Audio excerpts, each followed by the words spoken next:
Gorkhakali tyre. नेपालमा एउटा नियम छ, यदि कुनै सरकारी कारखाना राम्ररी चलिरहेको छ, मार्केटमा एक छत्र राज गरिरहेको छ र देशको लागि नाफा कमाइरहेको छ भने त्यो कारखाना ठूलो नेताहरूको आँखामा सायद भिज्न जान्छ। सोच्नुस् त, नेपालकै आफ्नो एउटा यस्तो कम्पनी जसले देशको 60% मार्केट धानिरहेको थियो, जसले बनाएको टायर अफ रोड हाइवेमा 30,000 किलोमिटरसम्म मजाले कुद्थ्यो, त्यो कम्पनी कसरी एकाएक बन्द हुन पुग्छ? हामी सबैलाई लाग्ला कि फ्याक्ट्री घाटामा गयो अनि बन्द भयो होला, तर the truth is much darker. आज हामी हाम्रो स्पेशल सिरिज अनफोल्डिङ लुटिएका उद्योगहरूको एउटा तितो इतिहास लिएर आएका छौँ। हाम्रो पछिल्लो भिडियोजहरूमा तपाईँले हेर्नुभएकै छ कसरी विराटनगर जुट मिल जस्ता राष्ट्रिय उद्योगहरूलाई फोहोरी राजनीतिले सकाएको थियो। ठिक त्यसरी नै गोरखकाली टायर पनि आफै डुबेको होइन, यसलाई पनि बिस्तारै बिस्तारै मारिएको थियो। यो त्यस्तो घिन लाग्दो लुटतन्त्र भएको फ्याक्ट्रीको कथा हो जहाँको जेनरल म्यानेजरले फ्याक्ट्रीलाई नाफामा लग्यो भनेर उसलाई पोजिसनबाट निकालेर सर्वा गरियो। यो त्यो विरक्त लाग्दो इतिहासको कथा हो जहाँ फ्याक्ट्री बन्द भएर एउटै टायर नबनाउँदा पनि त्यहाँका 250 भन्दा बढी कर्मचारीहरूले वर्षौंसम्म हाजिर कापीमा साइन गरेको भरमा तलब खाइराखे, जसको कारण देशको ढुकुटीबाट दैनिक 5 लाख रुपियाँको घाटा लागिरह्यो। र सबैभन्दा शङ्का लाग्ने कुरा, त्यो फ्याक्ट्री बन्द हुने बित्तिकै नेपालमा फरेन टायरको इम्पोर्ट 23 करोडबाट रातारात 8 अर्ब रुपियाँ पुग्यो। के यो एउटा कोइन्सिडेन्स मात्र थियो कि भित्रभित्रै अरू पनि राजनीति भइरहेको थियो? आज हामी हेर्छौँ कसरी सरकारको एउटा प्रोफिटेबल सिस्टमलाई नेताहरूले आफ्नो मान्छेलाई भर्ती गर्ने भर्ती केन्द्र बनाएर Mario. So let's unfold the story of Gorkhakali tyre. कुरा हो 1980s को। नेपालमा बाटोघाटो बन्दै थिए र गाडीहरूको आयात बढ्दै थियो। त्यो बेला टायरको लागि हामी पुरै विदेशमा निर्भर थियौँ। यही कुरालाई ध्यानमा राख्दै 2039 सालमा चाइनाको टेक्निकल टिमको सहयोगमा नेपालमा एउटा विशाल टायर फ्याक्ट्री खोल्ने फिजिबिलिटी स्टडी भयो। त्यसपछि 2041 मा अफिसियली गोरखकाली रबर उद्योग लिमिटेड दर्ता भयो। गोर्खाको मजुवा देउरालीमा मर्स्याङ्दी र दरौदी नदीको किनारामा 640 रोपनी जग्गामा 67 करोड 50 लाखको लगानीमा यो मेगा प्रोजेक्ट सुरु भयो। यसमा सरकार, salt trading corporation, Asian development bank र पब्लिकको समेत सेयर थियो। र फाइनली 2049 मङ्सिर 25 मा तत्कालीन राजा वीरेन्द्र शाहले यसको उद्घाटन गर्नुभयो। आयो गोरखकाली टायर। यो एउटा स्लोगन मात्र थिएन, यो नेपाल इन्डस्ट्रीको एउटा प्राइड थियो। यो फ्याक्ट्रीको क्यापेसिटी चान्चुने थिएन। वर्षमा 1,20,000 टायर, 80,000 ठुला ट्रकका टायर र 40,000 कार जिपका लागि साना टायर निकाल्ने यसको क्षमता थियो। त्यो बेलाको फ्याक्ट्रीहरूमा एकदमै राम्रो भिजन थियो। टायर बनाउनलाई चाहिने नेचुरल रबरको लागि गोरखकालीले झापा, मोरङ र सुनसरीका किसानहरूलाई रबर खेती गर्न लगायो। पश्चिम गोर्खाको फ्याक्ट्रीले पूर्वका किसानहरूलाई डाइरेक्ट रोजगार दिइरहेको थियो। सबै कुरा गजबले चलिरहेको थियो। नेपालको उबड खाबड अफरोडको बाटो, यो सबैको लागि यो टायर यति पर्फेक्ट थियो कि इन्डियन र चाइनिज टायरहरूको तुलनामा पनि यो एकदमै बलियो थियो। एक टाइममा त यसले श्रीलङ्का, बङ्गलादेश र थाइल्यान्डसम्म पनि आफ्नो टायर एक्सपोर्ट गर्न थालेको थियो। तर जहाँ नेपालको फोहोरी राजनीति छिर्छ त्यहाँ केही कुरा टिक्न पाउँदैन। गोरखकाली टायरको डाउनफल एकैचोटि भएको थिएन। यसलाई मर्नको लागि सबैभन्दा पहिलो हतियार बन्यो टेक्नोलोजी र हाम्रो देशको ब्युरोक्रेसी। गोरखकालीले बनाउने टायरलाई बायस प्लाई भनिन्थ्यो।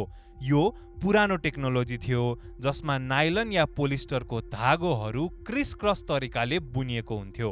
यो हेभी ड्युटीको लागि त बलियो थियो, तर जब नेपालमा हाइवेहरू राम्रो हुन थाले र गाडीको स्पिड बढ्न थाल्यो, यो बायस टायर भित्र फ्रिक्सन धेरै भएर तातिने प्रब्लम आयो। बिस्तारै ग्लोबल मार्केट यो बायस प्लाई टायरबाट रेडियल टायरमा सिफ्ट हुन थाल्यो। रेडियल टायर्सहरू हाइवेको लागि स्मुथ, फ्युल एफिसिएन्ट र सेफ हुन्थे, तर गोरखकालीसँग रेडियल टायर बनाउने मेसिन थिएन। फ्याक्ट्रीलाई रेडियल टेक्नोलोजीमा अपग्रेड गर्न करिब 2 अर्बको लगानी चाहिन्थ्यो, तर हाम्रा नेताहरू, उनीहरूलाई त चुनाव, सत्ताको खेल र कुर्सीको घ्वालामाला गर्नुबाट नै फुर्सद थिएन।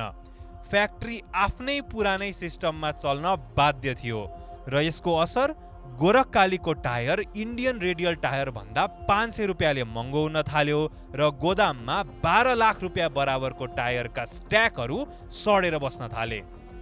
त्यसमाथि त्यति बेलाको हाम्रो नियम कानुनको बिजोग सुन्नुभयो भने सायद तपाईँको दिमाग नै खराब हुन्छ होला। टायर बनाउन नेचुरल रबर र केमिकल्स विदेशबाट इम्पोर्ट गर्नु पर्थ्यो, तर पब्लिक प्रोक्युरमेन्ट एक्ट यानी सार्वजनिक खरिद ऐनको नियम अनुसार फ्याक्ट्रीले र मेटेरियल्स किन्नको लागि नेपालको लोकल पत्रिकामा 30 दिनको टेन्डर नोटिस निकाल्नु पर्थ्यो। अब तपाईँ आफै सोच्नुहोस् त, मलेसिया या चाइनाको ग्लोबल कमोडिटी सप्लायरले नेपालको गोर्खापत्र पढेर बस्छ त? टेन्डरमा कसैले एप्लाई गर्दैन थियो। प्रोसेस लम्बाउँदा फ्याक्ट्रीमा र मेटेरियल सकिन्थ्यो र महिनौसम्म प्रोडक्सन बन्द भएर मजदुरहरू भेल्ले बस्न बाध्य हुन्थ्यो।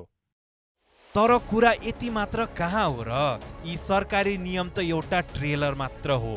असली लुटतन्त्र त त्यति बेला देखिन्छ जब कमिसन खान फ्याक्ट्रीको तेलमै बालुवा मिसाइन्छ र कारखाना ठप्प हुँदा पनि नेताका कार्यकर्ताले घर बसी बसी तलब खान्छन्। यो उद्योगको प्लान मर्डरको एक सत्य हामी एकैछिनमा अनफोल्ड गर्ने नै छौँ। तर त्यो भन्दा पहिला यदि तपाईँलाई यस्तै इनडेप्थ भिडियोजहरू मन पर्छ भने अहिले नै च्यानल सब्स्क्राइब गरिहाल्नुहोस्। तपाईँको सपोर्टले नै हामीलाई यस्ता हिडन स्टोरिजहरू बाहिर ल्याउन मोटिभेसन दिन्छ। अब आउँछ सबैभन्दा फ्रस्ट्रेटिङ पार्ट। 2062-63 को आन्दोलन पछि फ्याक्ट्रीमा पोलिटिक्सको नाङ्गो नाच सुरु भयो। एक समय केमिकल इन्जिनियर विनोद कुमार तिवारी गोरखकालीको जेनरल म्यानेजर थिए। उहाँको एक्सपर्टिजमा फ्याक्ट्री करिब 1.5 करोड नाफामा थियो। तर जब एमाले पावरमा आयो, त्यो प्रॉफिटमा चलिरहेको कम्पनीको जेनरल म्यानेजर तिवारीलाई हटाइयो। उहाँलाई धनगढीको एउटा नर्मल डिपोटमा सर्वा गरियो। किनभने उहाँ पार्टीका कार्यकर्ता थिएनन्, उहाँ त एउटा प्रोफेसनल हुनुहुन्थ्यो। र उनको ठाउँमा कसलाई ल्याइयो थाहा छ? सल्ट ट्रेडिङ कर्पोरेसनका 5th लेभलका एउटा साधारण कर्मचारीलाई, जसलाई टायर म्यानुफ्याक्चरिङको टी पनि थाहा थिएन। बोर्ड अफ डिरेक्टर्समा पोलिटिकल ब्याकग्राउन्ड भएका मान्छेहरू छिराइयो। त्यसपछि त गोरखकाली टायर प्योर भर्ती केन्द्र बन्यो। फ्याक्ट्रीमा काम गर्न 10 जना मान्छे चाहिन्छ भने नेताहरूले आफ्ना 50 जना कार्यकर्ता त्यहाँ भर्ती गर्न थाले। ट्रेड युनियनको आतंक पनि त्यति नै थियो। माओवादीसँग आबद्ध युनियन, एमालेको युनियन, कङ्ग्रेसको युनियन, सबैको आफ्नै राज थियो। एकचोटि त म्यानेजमेन्टले 10 जना बुढो भएका स्टाफलाई निकालेर 6 जना नयाँ स्किल्ड टेक्निसियन राख्न खोज्दा लोकल युथ युनियनले फ्याक्ट्रीमै ताला लगाइदियो। हद त त्यति बेला भयो जब 2013 मा फ्याक्ट्रीको बोइलरमा हाल्ने फर्नेस ओइलमा जथाभावी बालुवा र जुटका टुक्राहरू मिसाइएको पाइयो। किन? कमिसन खानको लागि। यसले गर्दा मेसिनहरू ड्यामेज भयो र एक्सप्लोजनको डरले स्थानीयले नै प्रोटेस्ट गर्नु पर्यो। वर्किङ क्यापिटलको यस्तो बिजोग थियो कि एकचोटि रक्सल बोर्डरमा 1 करोड भन्सार तिर्न नसकेर 2 महिनासम्म र मेटेरियल्स त्यही अड्केको थियो। पछि फेरि साल्ट ट्रेडिङबाट 2 करोड लोन लिएर आउँदा 1 करोड त कामै नगरी बसेका सरकारी कर्मचारीको तलबमै सकियो। र मेटेरियल्स किन्ने पैसै बचेन। फ्याक्ट्रीले घाटा नखानको लागि कमसे कम 55% क्यापेसिटीमा मात्र भए पनि चल्नु पर्थ्यो। तर 2011-12 तिर यो फ्याक्ट्री 1 वर्षमा मात्र 32 दिन चलेको थियो। बिस्तारै फ्याक्ट्री मर्दै गयो र अन्ततः 2071 सालमा आएर गोरखकाली टायरको प्रोडक्सन पूर्ण रूपमा बन्द भयो। तर यस्तो बिजोग हुँदै पनि कुरा सकिएको छैन है। सुन्नुस्, ट्विस्ट अझै बाँकी छ। प्रोडक्सन शून्य भयो, फ्याक्ट्री बन्द भयो, तर त्यहाँका 250 भन्दा बढी कर्मचारीहरूले वर्षौंसम्म हाजिरी कापीमा साइन गरेकै भरमा तलब खाइराखे। कम्पनीको टोटल ऋण 1.5 अर्ब नागिसकेको थियो। सरकारले 2075-76 तिर आएर बल्ल करिब 95 करोड रुपियाँ खर्च गरेर ती कर्मचारीहरूलाई बिदा गरे। अब तपाईलाई लाग्ला यो सबै गरेर फाइदा चाहिँ कसले भयो त? यो फ्याक्ट्री बन्द हुँदा सबैभन्दा बढी फाइदा लुटेको थियो इम्पोर्ट माफिया र विदेशी टायर कम्पनीहरूले। तथ्याङ्क हेर्ने हो भने गोरखकाली बन्द हुने बेला 2071-72 तिर नेपालमा टायरको आयात मात्र 23 करोडको थियो। तर गोरखकाली बन्द भएको ठीक 3 वर्षपछि 2075-76 मा त्यो आयात रातारात 8 अर्ब 6 करोड पुग्यो। अनि पूर्वमा झापा मोरङतिरका किसानहरू जसले रबर खेती सुरु गरेका थिए उनीहरूको चाहिँ के भयो? उनीहरूको त रुवाबासी नै भयो, किनकि देशभित्र रबर किन्ने एउटै मात्र ठुलो कम्पनी जुन डुबिसकेको थियो र विदेशीले उनीहरूको रबर किन्दैन थिए। राजनीतिक अस्थिरताले देशको पूर्वदेखि पश्चिमसम्मको इकोनोमीलाई नै खत्तम पारेको थियो। 2024-26 को टाइम फ्रेममा हेर्ने हो भने सरकारले फेरि एकचोटि गोरखकालीलाई पब्लिक प्राइभेट पार्टनरशिप मोडलमा बेच्ने या लिजमा दिने कुरा निकालेको छ। 640 रोपनी जग्गा सरकारकै हुने, तर प्राइभेट कम्पनीले रेडियल टायरको नयाँ टेक्नोलोजी ल्याएर गोरखकालीकै नाममा टायर बनाउने भन्ने प्रपोजलहरू आइरहेका छन्। 2081 मा पनि प्रचण्डले यो कारखाना खुलाउँछु भनेर ठूलो आश्वासन भने दिएका थिए। तर तपाईँ हामी सबैलाई थाहै छ पछिल्लो 10 वर्षदेखि यस्ता कुराहरू कति आए कति गए। विराटनगर जुट मिल, बाँसबारी लेदर फ्याक्ट्री, भ्रिकुटी कागज कारखाना, यी सबैको हालत यस्तै नै बन्यो। नेताहरूले आफ्नो कार्यकर्ता भर्ती गरेको त्यो फ्याक्ट्रीमा अहिले खिया लागेको फलाम बाहेक केही बाँकी छैन। गोरखकाली टायरको यो कथाले हामीलाई एउटा ठूलो लेसन दिन्छ। देशप्रेमको नाराले मात्र उद्योग चल्दैन। उद्योग चलाउन टेक्नोलोजीमा अपग्रेड, स्मुथ सप्लाई चेन र सबैभन्दा ठूलो कुरा यो फोरी राजनीतिबाट मुक्त हुनुपर्छ। तपाईलाई के लाग्छ? के गोरखकाली टायर फेरि पनि पहिलाको जस्तै ग्लोरीमा फर्कन सक्ला, या यो पनि हाम्रा नेताहरूको लागि एउटा अर्को चुनावी आश्वासन मात्र बनेर बस्ला? आफ्नो विचार, आफ्नो ओपिनियन कमेन्ट सेक्सनमा राख्नुहोला। हामी अनफोल्डिङ लुटिएका उद्योग फाइल्सको अर्को भागमा यस्तै अर्को कारखानाको कथा लिएर आउने नै छौँ। त्यतिन्जेलसम्मको लागि थ्याङ्क यू फर वाचिङ।